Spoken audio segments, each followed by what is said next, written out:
The psalm that's most quoted in the New Testament is Psalm 110, 27 times. And it's a great psalm. It starts, a psalm of David. The Lord said to my Lord, sit at my right hand until I make your enemies a footstool for your feet. Who's talking? Well, that's David. But who's he talking about? He calls one of his descendants my Lord.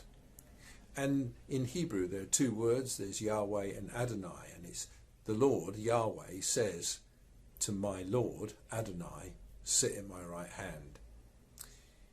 It's looking forward to a time when a king will come, a descendant of David who's greater than David, one who's human and yet who is divine, a king like no other king.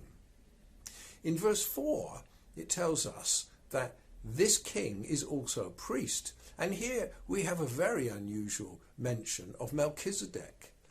In the Old Testament, kings were all descended from Judah and priests were all descended from Levi. But Melchizedek is outside of that mould. He appears in Genesis 14 in the story of Abraham. And he is both a priest and a king. He's priest of Salem, which later becomes Jerusalem.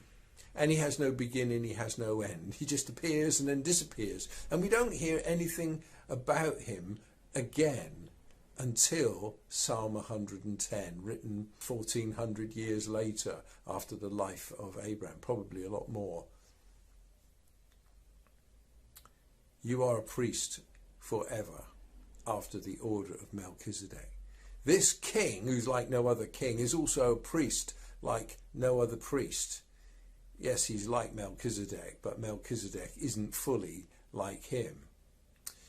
Jesus has come, and the next mention that we find of the order of Melchizedek is in the New Testament. It's in the letters of the Hebrews. He's without father or mother or genealogy, having neither beginning of days nor end of life, but resembling the Son of God, he continues a priest forever. And Jesus, in his earthly life, offered up prayers and supplication. Now he continues to operate as a priest on our behalf, interceding for us at the right hand of God. So he's a king like no other, he's a priest like no other, but the psalm goes on, he is a judge like no other, for he sees things through to the very end. He saves his people to the uttermost, but for those who will seek no refuge in him, there is no refuge. And the psalm is quite strong in the way that it expresses it. The Lord is at your right hand. He will shatter kings on the day of his wrath. He will execute judgment among the nations, filling them with corpses. He will shatter chiefs over the wide earth. He will drink from the brook by the way. Therefore, he will lift up his head. It's like he can't stop until the job is done. A drink from the brook gives fresh energy in order to complete the task. And this energy is renewed in God's people as well. Your people will offer themselves freely on the day of your power in holy garments.